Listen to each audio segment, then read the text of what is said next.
Merci Seigneur parce que, encore ce matin, le Seigneur était au milieu de nous, est au milieu de nous. Alléluia. Il fait du bien, il nous parle, il nous attire toujours à lui parce qu'il nous aime. Alléluia. Des cordages d'amour, hein, il nous tire, oui, à lui. Il nous aime. Même pas, nous, des fois on compare, hein, parce que, voilà, je dis, l'amour au maximum que je peux avoir dans mon cœur, mais le Seigneur, c'est au-delà de tout ça.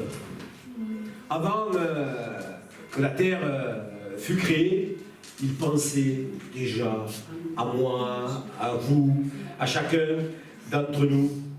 Alléluia, que Dieu soit béni. On va continuer sur la méditation de jeudi. Voilà, pour ceux qui étaient là jeudi, on a parlé de tu dis quoi, Mariette? Le retour de Jésus? Ah non, ça fait un petit moment ça. Sur l'évangélisation. Voilà, l'évangélisation. L'évangélisation, l'affaire de tous, c'était. Hein. Et voilà, on a vu ensemble que l'évangélisation, c'est la propagation de l'évangile, l'annonce de l'évangile, dire à ce monde qu'ils sont perdus sans le Seigneur Jésus. Voilà, c'est ça, hein, l'évangélisation, que ce n'est pas une option. C'est pas quelque chose d'optionnel, une option qui serait là, et puis je fais comme bon me semble, parce que souvent, c'est comme ça qu'on l'imagine. On se dit, mais ça c'est réservé aux pasteurs, parce qu'ils ont une facilité de pouvoir s'exprimer, ou à quelqu'un qui a un peu plus de zèle. Mais pas du tout. On a vu ensemble que c'est pour chacun d'entre nous. Donc, on avait vu ensemble que Jésus, c'était ses dernières paroles, et il va dire, allez par tout le monde, prêchez la bonne nouvelle, baptisez les personnes qui ont entendu, et faites d'eux des disciples. Alléluia, c'est la mission que le Seigneur nous a donnée. On a vu donc que c'était un ordre, et que l'apôtre Paul, lui aussi, il avait dans son cœur, il avait ce fardeau, on va dire, ce fardeau pour les âmes. C'est ce feu en lui pour pouvoir parler sans cesse de Jésus. Jérémie aussi, en son temps, il disait, je ne peux pas me taire. C'est comme un feu qui est là, dévorant, et même si je voulais me taire, je ne peux pas, parce que ce feu est plus fort. Et quand on a l'amour du Seigneur, quand on a réalisé d'où le Seigneur nous a sortis, on peut faire qu'une seule chose, c'est le partager. Et des fois, c'est pas évident, on l'a vu là aussi encore jeudi, des fois on est la risée des personnes, ils disent, oh mais en 2017, tu crois encore à un Dieu, toi? Et quand on dit qu'on a une relation, que ce n'est pas une question de religion, mais que c'est une question de relation, et que je parle au Seigneur Jésus, et que le Seigneur Jésus me parle, les gens font des yeux grands comme ça, ils nous regardent étonnés, mais ils disent, lui, il vient d'une autre planète. Et non, c'est parce que c'est une vérité. Le Seigneur est vivant, on l'a vu encore ce matin, on a senti sa présence, il est au milieu de nous, et il désire pour nous que nous puissions évangéliser. Alléluia, on a vu le pourquoi évangéliser, c'est faire de chacun des disciples. C'est ça le but à atteindre, c'est que chacun d'entre nous, nous devenions disciples de Jésus.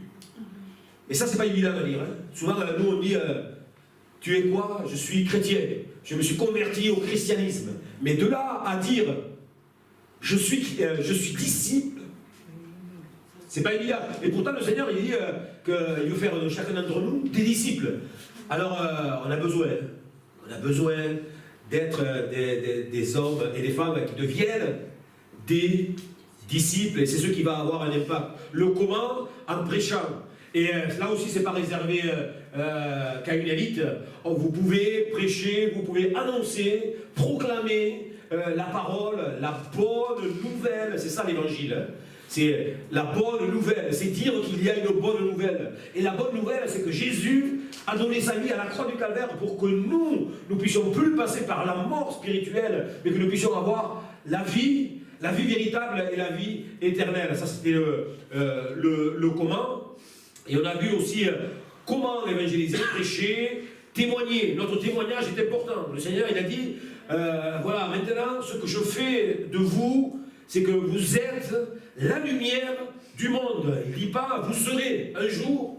C'est du moment où on l'accepte dans nos cœurs, vous êtes la lumière du monde. Et ça aussi, c'est une nouvelle extraordinaire. Moi qui, toute ma vie, on m'a dit que je n'étais pas une lumière, eh bien, je viens au Seigneur, le Seigneur me dit, toi, tu es la lumière du monde. Waouh! Ça, c'est de la nouvelle. Hein?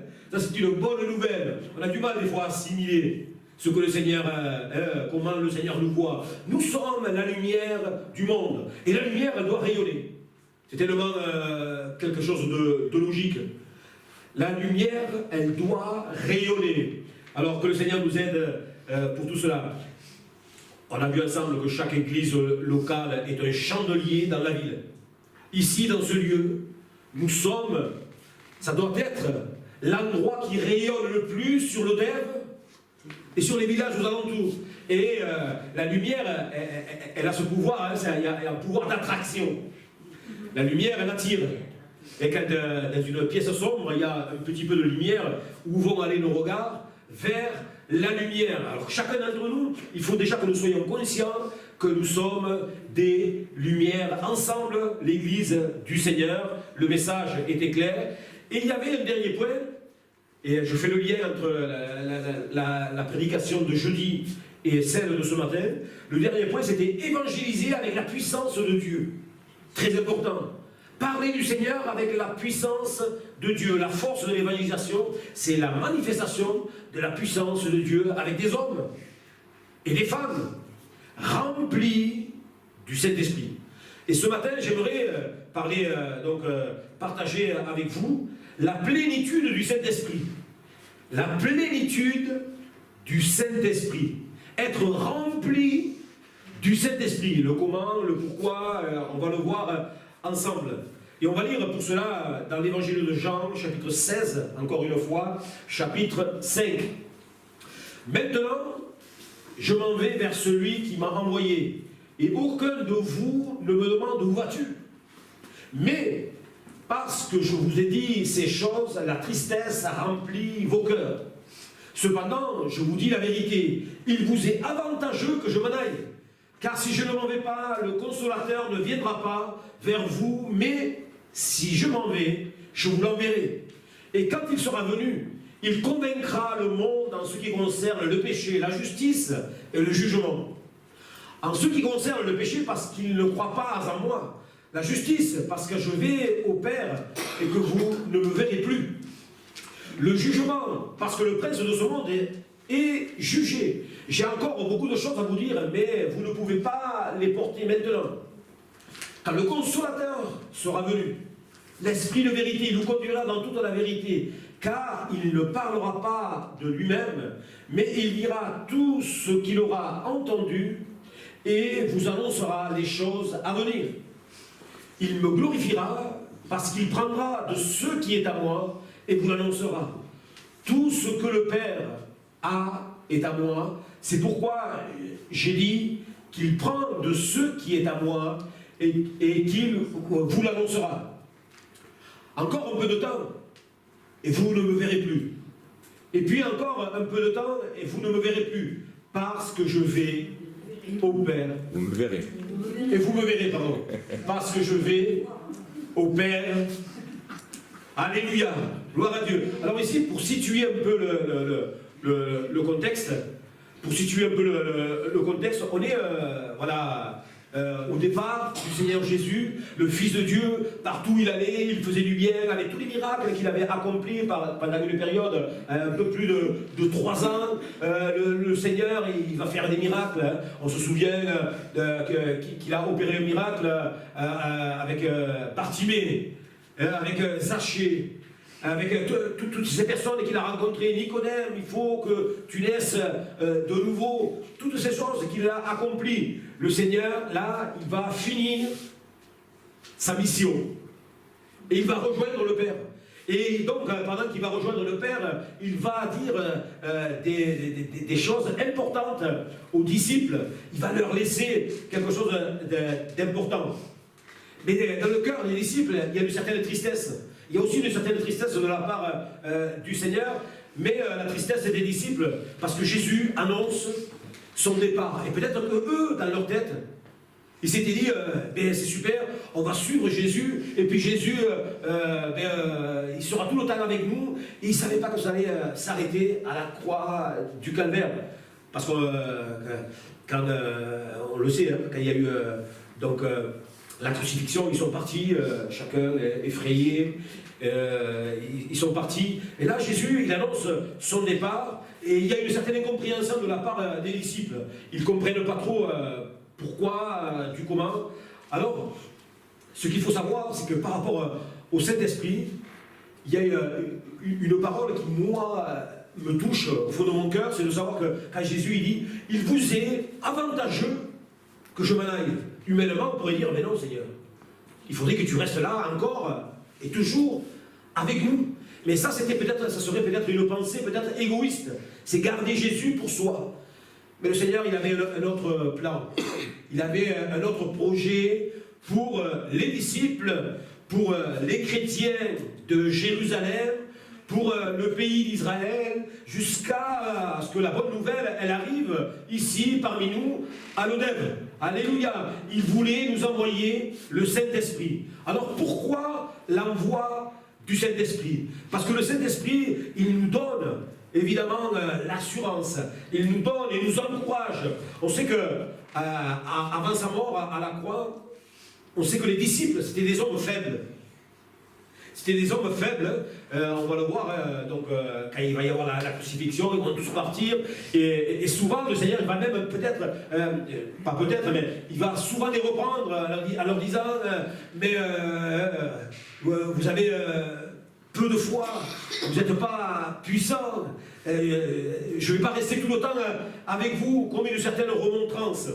C'était des hommes faibles. Mais on voit qu'après la mort du Seigneur, quand le Seigneur va dire « Restez là, Jérusalem, je vais vous envoyer les puissances, le Saint-Esprit qui va venir sur vous, mais vous restez là. » Et quand ils vont recevoir le Saint-Esprit, ces hommes-là qui étaient faibles, ça va devenir des hommes forts, des hommes qui sont prêts à mourir pour le Seigneur, et d'ailleurs la plupart vont mourir dans des souffrances atroces pour la cause de Christ. Alors qu'au départ, c'était des hommes qui étaient faibles, sans force, craintifs, peureux, et quand le Saint-Esprit va venir, quand il va y avoir l'effusion du Saint-Esprit, eh bien ça va être des hommes forts.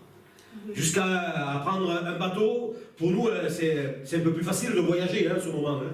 On va prendre un avion, 1 heure après on se retrouve à 1000 km, mais pour eux, il faut une certaine motivation, il faut qu'il y ait quelque chose au fond de leur cœur pour pouvoir tout laisser, pour aller porter la bonne nouvelle. Et ça, c'est ce que le Saint-Esprit a fait dans leur vie et dans leur corps. Alors quand on pense à cette période, à ce message que le Seigneur va dire, quand il va dire il est préférable que je m'en aille, parce que Jésus lui-même était limité déjà, ne serait-ce que géographiquement. À l'époque, là, il pouvait se trouver qu'à Israël, mais là, par le Saint-Esprit, le Seigneur allait pouvoir toucher plusieurs personnes en même temps. Et ce matin, nous-mêmes, nous avons loué le Seigneur. On a senti sa présence et il était au milieu de nous. Ça a été pareil à Béziers. Ça a été pareil à Pézenas. Ça a été pareil à Lézignan. Ça a été pareil à Narbonne. Et ça, c'est le Saint-Esprit qui fait ça. C'est pour ça qu'il dit, il est préférable que je m'en aille, parce que tant que je m'en vais pas, le Saint-Esprit ne peut pas venir. Et il faut que le Saint-Esprit puisse venir pour que ce travail d'évangélisation puisse être fait dans les cœurs. Alléluia. Jésus savait que l'Esprit ne serait pas limité dans son ministère, dans tous les temps. Dans le temps, 20 siècles de ministère, dans l'espace, le Saint-Esprit, il est partout, à la fois. Alléluia. Dieu a envoyé le Saint-Esprit il a envoyé le Saint-Esprit, prochaine diapo. Voilà pourquoi l'envoi du Saint-Esprit, pour qu'il établisse sa demeure à nous. Alors je ne sais pas vous, mais moi je dis Seigneur, qu'un Dieu si grand, si merveilleux, puisse avoir la bonté de vouloir venir faire sa demeure en moi. Et ça, il le fait par le Saint-Esprit. Alléluia. Il veut établir sa demeure en nous. Et d'ailleurs, le Saint-Esprit, c'est parakletos, en grec. C'est celui qui se tient à côté. C'est un intercesseur. C'est celui qui va nous défendre. Un avocat. Le Saint-Esprit. Il reste à nos côtés. Regardez la lecture de Acte 2. Voilà, il reste à nos côtés. Acte 2, chapitre 1 à 4. Le jour de la Pentecôte. Très important. Hein? Ils étaient tous ensemble dans le même lieu. Très important de le souligner. Tout à coup, il vint du ciel un bruit comme celui d'un vent impétueux. Et il remplit toute la maison où ils étaient assis. Des langues semblables à des langues de feu leur apparurent, séparées les unes des autres, et se posèrent sur chacun d'eux. Et ils furent tous remplis du Saint-Esprit et se mirent à parler en d'autres langues selon que l'Esprit leur donnait de s'exprimer. Alléluia, que Dieu soit béni. Alors, ici, on voit au tout début qu'ils étaient, c'est bien stipulé, hein, c'est bien dit qu'ils étaient tous ensemble dans un même lieu. Ce qu'on sait, hein, chacun d'entre nous, qu'on peut être dans un même lieu et ne pas être ensemble. Mais là, ils étaient tous ensemble dans un même lieu, et le résultat de tout ça, ils furent tous remplis du Saint-Esprit. Mais je ne sais pas vous, mais c'est mon désir. C'est mon souhait ce matin, que nous soyons encore et encore sans cesse remplis du Saint-Esprit et que la plénitude du Seigneur, il soit au milieu de nous, rempli du Saint-Esprit. Alors, qui est le Saint-Esprit? Prochaine diapo. Qui est le Saint-Esprit? Ça, c'est une bonne question. On peut se poser la question parce que des fois, on ne comprend pas très bien qui est le Saint-Esprit. Alors, sa nature divine. Déjà, ce n'est pas une puissance. Ce que n'est pas le Saint-Esprit, c'est simplement une puissance qui est là. L'Esprit, alors pour nous, ça peut nous sembler des fois compliqué. Le Saint-Esprit, c'est la troisième personne de la Trinité. Alors, la Trinité, essayer d'expliquer la Trinité, c'est pas évident avec nos petits cerveaux, avec moi, hein.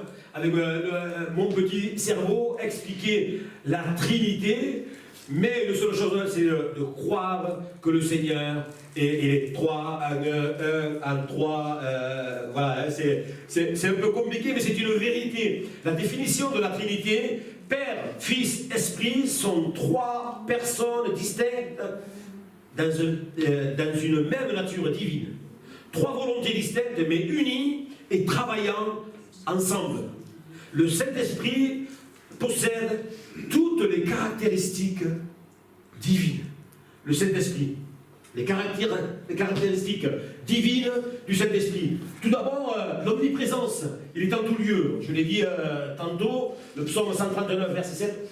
Où irai-je loin de ton esprit? Où fuirai-je loin de ta face? Si je monte aux cieux, tu y es. Si je me couche sous ces jours des morts, t'y voilà. Si je prends les ailes de l'aurore et que j'aille habiter à l'extrémité de la mer, là aussi ta main me conduira et ta droite me saisira. Où irai-je loin de ton esprit? Le Saint-Esprit est partout. Et on sait, chacun d'entre nous, nous savons que Dieu aussi est partout. Que Jésus aussi est partout. L'omniprésence, il est en tout lieu. L'omniscience, il sait tout. Le Saint-Esprit, c'est tout. 1 Corinthiens, voilà, révélé par l'Esprit, car l'Esprit sonde tout, même les profondeurs de Dieu. Dieu nous les a révélés par l'Esprit, car l'Esprit sonde tout. Il sonde toutes choses.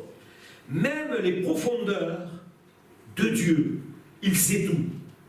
Le Saint-Esprit est aussi omnipotent, il peut tout. Saint-Esprit, la personnalité du Saint-Esprit, je ne l'ai pas mis, mais je l'ai là. Il peut tout. Psaume 104, verset 30. Tu envoies ton esprit, ils sont créés et tu renouvelles la face de la terre. Le Saint-Esprit est éternel, hors du temps, pas de commencement ni de fin. Parce qu'on sait déjà que dans le livre de la Genèse, au début du livre, au début de la création, il nous est dit ceci: au commencement, Dieu créa les cieux et la terre. La terre, elle était informe et vide. Il y avait des ténèbres à la surface de l'abîme, et l'Esprit de Dieu se mouvait au-dessus des eaux. Déjà, avant de créer la terre, eh bien, le Saint-Esprit était là, indissociable avec Dieu. Le Saint-Esprit, évidemment, est aussi dans la sainteté. La caractéristique divine, c'est la sainteté. Romains 1,14 déclaré fils de Dieu avec puissance, selon l'Esprit de sainteté. L'Esprit de sainteté par sa résurrection. Alors, la personnalité du Saint-Esprit, c'est tout d'abord l'intellect, la faculté de penser et de réfléchir. Le Saint-Esprit, voilà, il pense, il réfléchit. Romains 8, 27, celui qui sonde les cœurs connaît la pensée de l'Esprit. Alléluia. La pensée du Saint-Esprit, il peut penser, il peut réfléchir, il a une intelligence. Il y a aussi la sensibilité. Le Saint-Esprit est sensible, faculté à ressentir les choses. C'est ça la sensibilité. Et d'ailleurs, il est dit par rapport à ça, Éphésiens 4, 30, n'attristez pas le Saint-Esprit de Dieu. Et des fois, il peut arriver que dans nos vies, on attriste le Saint-Esprit. C'est pas que le Saint-Esprit part, mais il se met comme dans un coin. Et ne pas attrister le Saint-Esprit, qu'est-ce qui peut faire qu'on attriste le Saint-Esprit? La désobéissance, le péché. Et des fois, on le sait. On n'a pas besoin qu'un pasteur vienne nous voir pour nous dire, tu sais, ce que tu fais là, c'est pas bien. Le Saint-Esprit qui est à nous déjà, il est là, et il nous avertit parce qu'il veut évidemment le bien pour chacun et chacune d'entre nous. Et le Saint-Esprit, lui, il ressent les choses, la capacité de ressentir les choses et d'exprimer les sentiments. N'attristez pas le Saint-Esprit. Que chacun d'entre nous puissions nous dire, non, je ne veux pas attrister par ma vie, par mes attitudes, ma désobéissance, le Saint-Esprit. Il faut que le Saint-Esprit, au contraire, il soit dans la joie d'être là à moi. Donc, le Saint-Esprit possède 3 facultés qui font d'elle une personne: l'intellect, la sensibilité et aussi la volonté. La volonté, faculté à prendre des décisions. Le Saint-Esprit, il va prendre des décisions. 1 Corinthiens 12, verset 11. Un seul et même esprit opère toutes ces choses, les distribuant à chacun, en particulier, comme il veut. Pas comme nous désirons. Mais lui-même, le Saint-Esprit, il opère toutes ces choses et il les distribue. Il distribue ses dons comme il veut, selon son propre jugement. Et la bonne nouvelle, c'est que le Saint-Esprit, il nous donne à chacun. Il n'y a personne ici ce matin qui n'ait pas reçu dans le Saint-Esprit, qui n'ait pas reçu quelque chose du Saint-Esprit. C'est dans sa volonté. Alors, par son intellect, sa sensibilité et sa volonté, le Saint-Esprit est une personne avec sa propre personnalité. Ce n'est pas une force qui est là. Hein? Le Saint-Esprit, c'est une personne. Le Saint-Esprit, c'est, donc on l'a vu, c'est dans la Trinité. Alors, et ce matin, j'aimerais ensemble, là on a vu un peu qui est le Saint-Esprit, c'est la plénitude du Saint-Esprit. Parce que c'est bien de savoir qu'il y a le Saint-Esprit, qu'il a l'intellect, qu'il a une volonté, le Saint-Esprit. Mais on va voir ensemble, ce qui est très important, c'est que le Saint-Esprit, on soit dans cette plénitude. On l'a lu tout à l'heure, Acte 2, le verset 4. Ils furent tous remplis du Saint-Esprit. Alléluia. Et la faculté du Saint-Esprit, c'est que quand il remplit en nous, mais il évacue les mauvaises choses. Les choses qui ne sont pas bonnes en nous, eh bien, elles sortent parce que le Seigneur il veut nous remplir de son Saint-Esprit et il se met à parler donc dans d'autres langues. Le signe initial, c'est le parler en langue. Il n'y a rien d'extraordinaire. Hein. Souvent, il y a eu tellement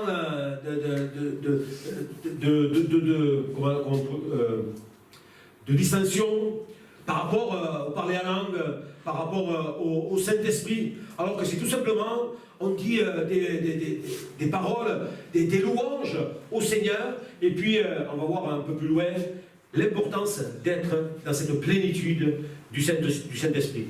Être plein du Saint-Esprit. Je disais que, voilà, hein, la plénitude du Saint-Esprit, être plein du Saint-Esprit. C'est une expression que j'aime bien. C'est un verset que j'aime bien et on le retrouve dans Acte 6, le verset 3. C'est pourquoi, frères, choisissez parmi vous cet homme, de qui l'on rende bon témoignage et qui soit plein d'Esprit Saint et de sagesse, et que nous chargerons de cet emploi. Qu'il soit plein de l'Esprit. C'est une chose de dire, je ne sais pas, être rempli de cet esprit, mais être plein de l'Esprit. Que chacun d'entre nous, nous soyons pleins de l'Esprit. Ici, c'est cette fameuse histoire à un moment donné où ceux qui étaient, voilà, ils avaient reçu un appel pour amener la parole de Dieu et pour s'occuper de la prière, vaquer à la prière. Et là, ils perdaient, entre guillemets, un peu du temps pour les choses pratiques de tous les jours et pour servir aux tables. Et donc là, ils vont recevoir qu'il ne faut pas qu'ils fassent comme ça. Il faut qu'ils choisissent 7 personnes pour pouvoir servir aux tables. Alors, regardez la qualité des gens qui étaient demandés à l'époque pour servir aux tables. Il fallait qu'ils soient pleins du Saint-Esprit. Est-ce que vous vous posez la question ce matin, comment les responsables de l'époque ont pu voir que ces hommes-là, ces 7 hommes-là, étaient pleins de l'Esprit? Comment ils l'ont vu? Peut-être parce que ce qu'ils émanaient, hein, par leurs bonnes œuvres. Peut-être qu'ils travaillaient pour le Seigneur. Et les responsables, quand ils leur demandaient il faudrait faire ceci, toujours, ils étaient prêts à pouvoir intervenir, aider les responsables qui étaient là à leur époque, qu'ils soient pleins d'Esprit Saint et pleins de sagesse. Et la sagesse, on en a tous besoin. Là aussi, ce n'est pas une option. On a tous besoin de sagesse. Et moi, j'aime bien la simplicité de la parole de Dieu. Dans Jacques, il est dit, celui qui manque de sagesse, qu'il la demande à Dieu, et Dieu, il va lui donner. C'est simple. Hein? Alors, ça paraît simple, dans la mesure où on se met sous l'autorité du Seigneur. Et on dit, Seigneur, donne-moi et remplis-moi de ta sagesse. Pas la mienne, mais la tienne. La sagesse de Dieu. Et la sagesse de Dieu, elle est extraordinaire, hein? Elle étonne. Quand on parle de sagesse, on pense à cette histoire de Salomon, quand les 2 personnes, il y en a une des deux, enfin les 2 ont des enfants, il y en a un qui va mourir, et l'autre, elle va prendre l'enfant de l'autre, et ils vont amener ce cas devant Salomon. Et là, on va voir toute la sagesse de Salomon. Salomon va dire, on n'a qu'à le couper en 2. Premier rapport, c'était compliqué ça. Hein? On va le couper en 2. Mais la mère de l'enfant va dire non, qu'elle puisse le prendre afin que l'enfant vive la sagesse de Dieu. Il y a même la reine de Séba qui s'est déplacée à l'époque d'Éthiopie et elle est venue voir, elle est venue essayer de voir et de constater ce qu'on lui avait dit, la sagesse de Salomon. Et vous savez que cette sagesse de Salomon, c'est la même que le Seigneur veut nous donner. La même sagesse. Nous, des fois, on regarde ça comme un livre un peu d'histoire. Oh là là, c'est merveilleux. La sagesse de Salomon. Mais c'est quelque chose d'inaccessible. Le Seigneur dit non. Celui qui manque de sagesse, qu'il la demande à Dieu, et Dieu va lui donner la sagesse. Alors c'est sûr que ça ne va pas nous tomber comme ça, un matin, en nous levant, et en nous disant, ça y est, j'ai reçu la sagesse, je suis sage. C'est quelque chose qui s'acquiert par la grâce de Dieu. Alors, plein du Saint-Esprit, plein de sagesse, une promesse quand nous venons à Jésus. Vous savez qu'il y a une promesse quand on vient à Jésus. Au tout début, dans notre conversion, le Seigneur nous dit « Venez à moi, vous tous qui êtes fatigués et chargés, moi, je vais vous donner du repos. » Et du repos, on en a besoin, hein, parce que nos vies, notre âme, quand elle est tourmentée, on a besoin du repos, mais du repos de Dieu. Et le Seigneur, il dit, dans Jean 7, 38, « Celui qui croit en moi, eh bien, il y a des fleuves d'eau vive qui couleront de son sein. » Et là, c'est une image du Saint-Esprit. Des fleuves d'eau vive. Des fleuves d'eau vive. Pas un petit ruisseau. Hein. Quand je monte sur Soubès, Soubès, c'est le petit village des sources. Il y en a partout. Nous, on découvre. Hein. Alors, quand on voit, il y en a partout. Alors, il y a des grandes sources. Il y a des petites sources, des petits filets. Mais là, ce n'est pas le cas. Hein. C'est des fleuves d'eau vive. Alors, mon frère et ma soeur, est-ce qu'il y a des fleuves d'eau vive dans ta vie? Est-ce que ce fleuve, il est là? Alors, où sont ces fleuves? On peut se poser la question. Où est ce fleuve? Il est un fleuve qui coule du cœur de Dieu. Il y a une image très symbolique. Il est un fleuve dont les courants réjouissent la cité de Dieu, le sanctuaire des demeures du Très-Haut. Il est un fleuve dont les courants réjouissent la cité de Dieu. Alors, où sont ces fleuves? Il y a une image qui est là, dans la parole de Dieu, pour essayer de nous faire ouvrir les yeux à la réalité de la plénitude du Saint-Esprit. Le fleuve de Dieu se trouve dans Ézéchiel 47, versets 1 à 6. Regardez Ézéchiel, l'expérience qu'il va vivre. Et là, c'est très symbolique par rapport à nous, par rapport à la plénitude du Saint-Esprit. Regardez, il me ramena vers la porte de la maison, et voici, de l'eau sortait sous le seuil de la maison, à l'Orient, car la face de la maison était à l'Orient. L'eau descendait sous le côté droit de la maison, au midi de l'autel. Il me conduisit par le chemin de la porte septentrionale, et il me fit faire le tour par dehors jusqu'à l'extérieur de la porte orientale. Et voici, l'eau coulait du côté droit. Lorsque l'homme s'avança vers l'Orient, il avait dans la main un cordeau, et il mesura 1000 coudées.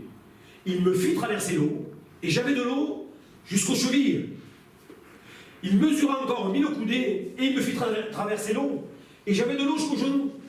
Il mesura encore 1000 coudées, et me fit traverser, et j'avais de l'eau jusqu'aux reins. Il mesura encore 1000 coudées, c'était un torrent que je ne pouvais traverser, car l'eau était si profonde qu'il fallait y nager, c'était un torrent qu'on ne pouvait traverser. Il me dit, as-tu vu, fils de l'homme? Et il me ramena au bord du torrent. Et là, ici, il y a cette image de la plénitude du Saint-Esprit, et il y a cette image de la marche chrétienne pour chacun d'entre nous. Tout d'abord, il nous a dit qu'il va rentrer dans ce fleuve de Dieu, et tout d'abord, il va avoir de l'eau jusqu'aux chevilles. Et on sait que quand on a de l'eau jusqu'aux chevilles, on peut aller à droite et à gauche, il n'y a pas trop de résistance. Et ça, c'est la période où on se tourne vers le Seigneur, où on est de nouveau. Et quand on est de nouveau, il y a cet état un peu qui est là, avec la plénitude du Saint-Esprit, c'est qu'on est né de nouveau, le Seigneur il nous prend dans ses bras, on est dans sa présence, et les choses vont bien. Mais on sait par expérience que ces choses-là, elles ne durent pas, parce qu'il nous faut grandir. Et c'est pas que le Seigneur nous ait abandonnés. C'est qu'à un moment donné, le Seigneur, il est là, on grandit, et puis il va nous laisser marcher tout seul, parce que le Seigneur veut nous rendre dépendants. Et pas qu'on soit sans cesse à s'écorcher. D'ailleurs, il ne faut pas... Or, quiconque est étonné n'a pas l'expérience de la parole de la justice, car il est un enfant. Il ne faut pas rester au lait. C'est ça l'image. D'abord, il y a la nouvelle naissance. Et il faut un accroissement, il faut qu'on puisse grandir chacun d'entre nous. Il faut grandir. Or, quiconque en est au lait n'a pas l'expérience de la parole de justice car il est un enfant. Alors merci Seigneur pour, d'abord il nous faut du lait. Quand on est de nouveau, il faut du lait.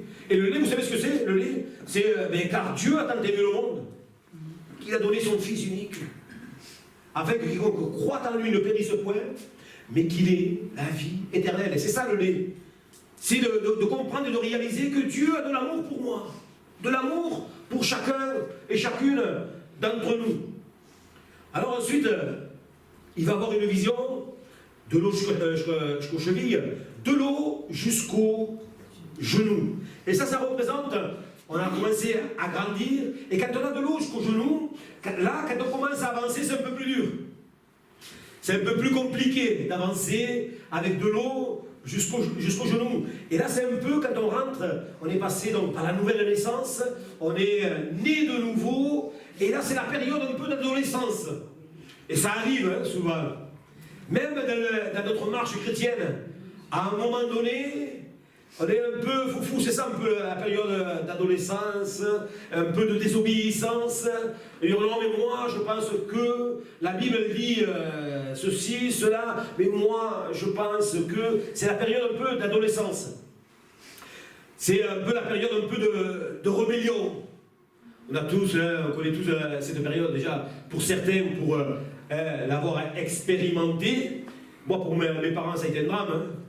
Ça a été un drame, et ça a duré, j'ai fait une crise d'adolescence extra longue, et mes parents n'en voyaient pas plus la fin, mais voilà, c'est une période qui est là, mais chacun d'entre nous, nous devons passer cette étape d'adolescence et s'approcher du Seigneur.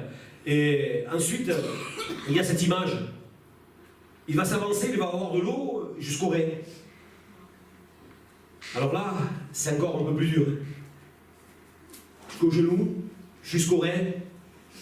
Et jusqu'au rein, ce sont des enfants raisonnables, matures, solides, sur qui on peut compter, sur qui le Seigneur peut compter. Ce sont des chrétiens qui vraiment apportent au Seigneur leur vie, apportent au Seigneur leur temps, apportent au Seigneur toutes choses au trône de la grâce. Alléluia.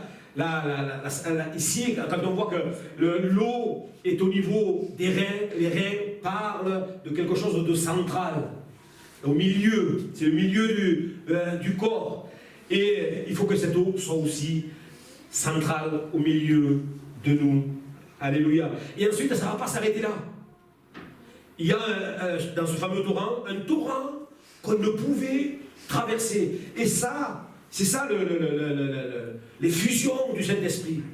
Le Saint-Esprit, être plein du Saint-Esprit, le fleuve de Dieu qui représente là l'action du Saint-Esprit, c'est un torrent qu'on ne pouvait traverser à pied. Et là, il faut se laisser aller. On ne peut pas résister, parce que même si on résiste, on ne peut pas. Le torrent nous emporte et on veut rentrer dans ce torrent de Dieu. Alléluia, dans cette plénitude du Seigneur. C'est un torrent où il faut nager, mais à nager dans le courant de Dieu et se laisser guider par la force de ce courant. Le courant, c'est le Saint-Esprit qui veut nous diriger. Chacun et chacune d'entre nous. Alors là, nous avons vu que le Saint-Esprit, la personnalité du Saint-Esprit, l'importance d'être rempli, chacun et chacune, du Saint-Esprit.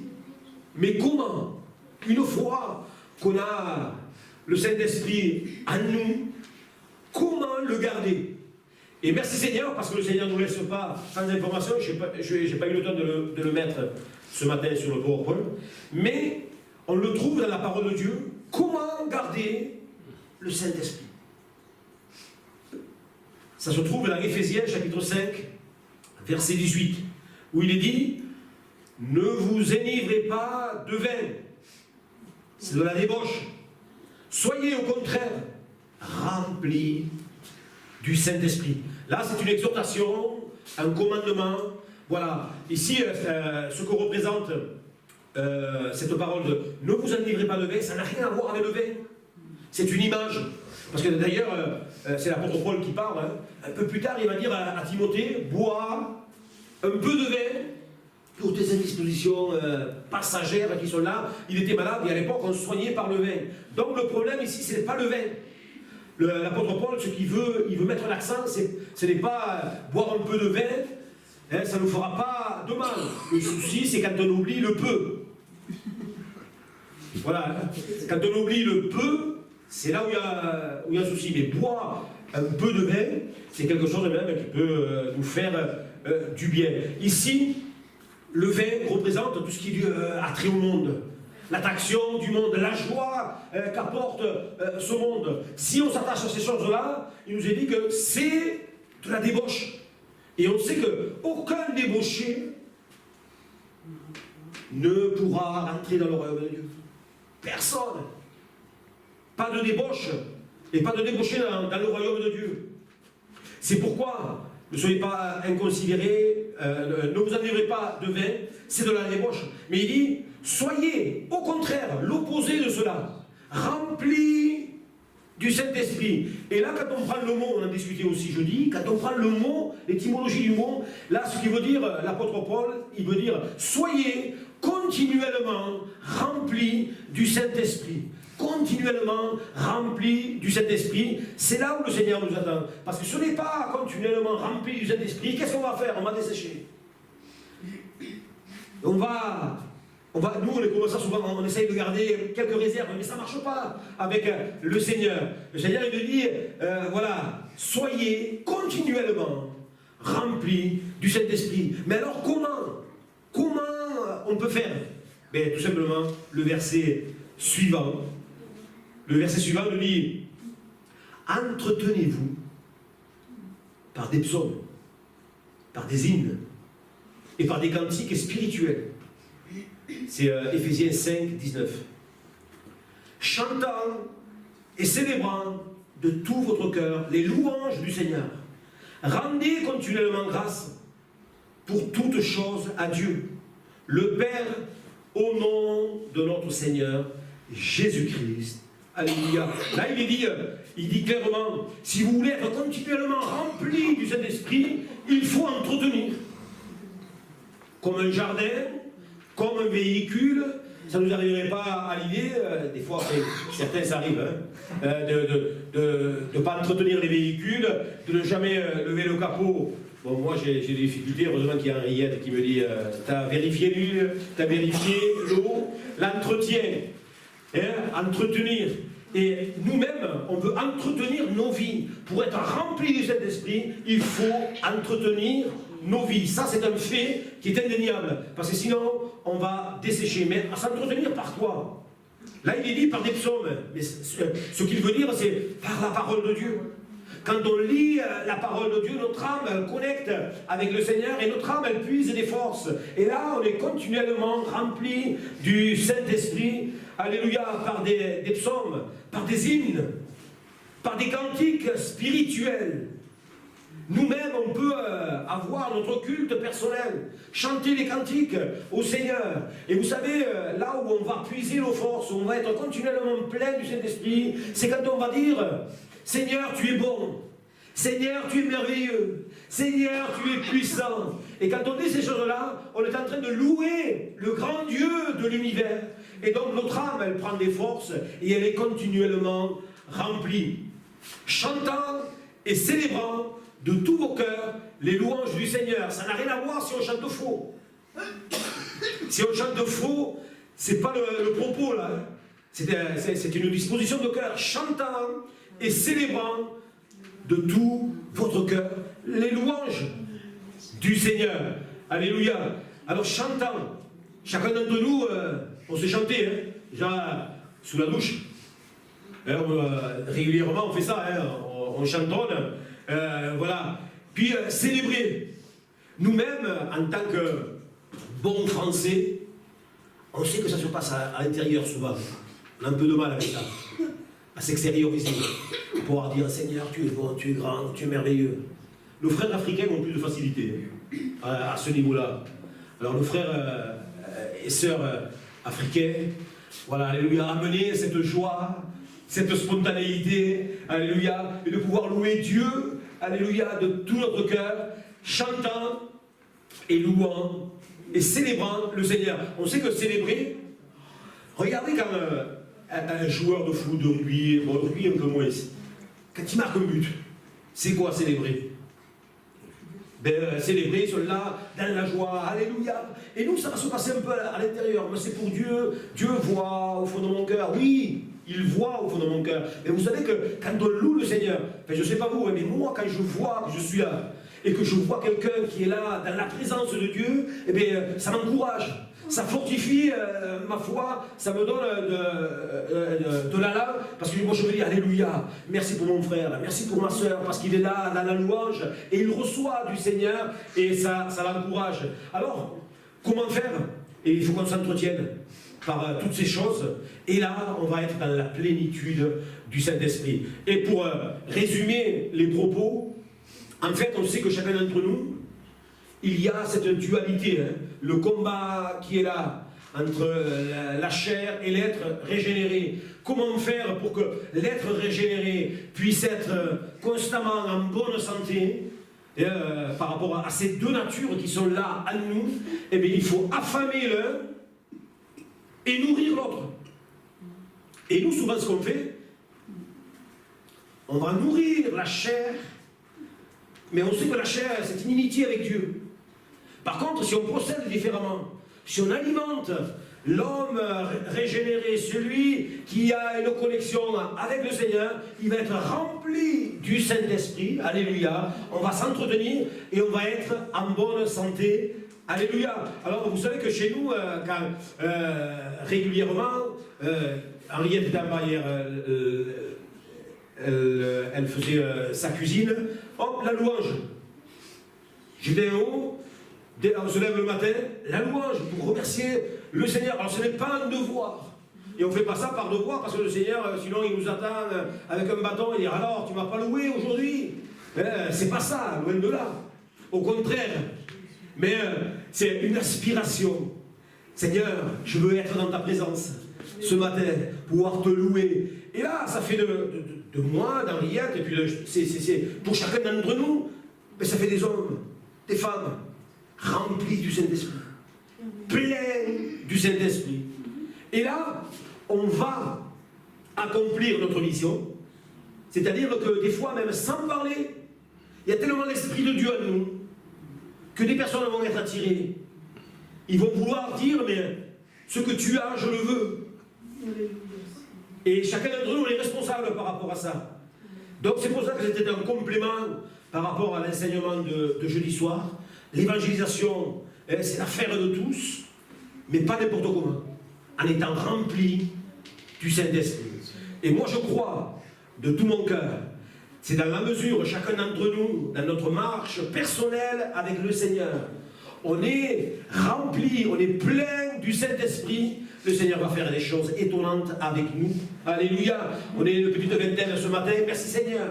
Gloire à Dieu. Et je bénis le Seigneur pour vous. D'ailleurs, Lucien dimanche dernier, le lundi matin, qui était là, il m'a appelé, il m'a dit mais c'est super, il y a un bon climat, merci Seigneur. Alléluia, gloire à Dieu. On se réjouit de ces choses-là. Mais on va aller plus loin. Parce qu'il y a tellement d'hommes et de femmes qui se meurent sans le Seigneur et qui ont besoin quelque part de nous. Cet homme qui criait dans son coin, envoie quelqu'un. Et des fois on est étonnés.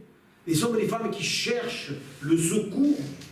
Et nous, ce secours-là, on connaît où est la sortie de secours.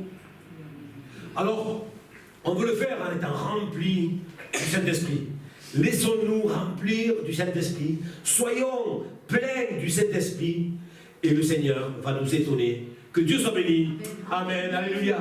Merci Seigneur encore pour ta parole, parce que ta parole, Seigneur mon Dieu, elle nous fait du bien encore ce matin, Seigneur. Oui, Seigneur, nous voulons travailler, Seigneur mon Dieu, à évangéliser, travailler pour le salut de tous les perdus, Seigneur. Aide-nous pour cela, Seigneur mon Dieu. Tu nous as donné, laissé le Saint-Esprit qui se tient à côté de nous, qui se tient en nous, Seigneur mon Dieu. Nous avons besoin de toi. Nous avons besoin encore du Saint-Esprit. Nous voulons entretenir cette vie de l'Esprit, Seigneur. Seigneur, aide-nous, Seigneur mon Dieu, et que chacun d'entre nous, nous soyons pleins du Saint-Esprit, et que nous puissions vraiment remplir, inonder cette ville de l'Odève de ton Saint-Esprit, Seigneur mon Dieu. Merci pour ta grâce, merci pour ton amour, Seigneur, au nom de Jésus.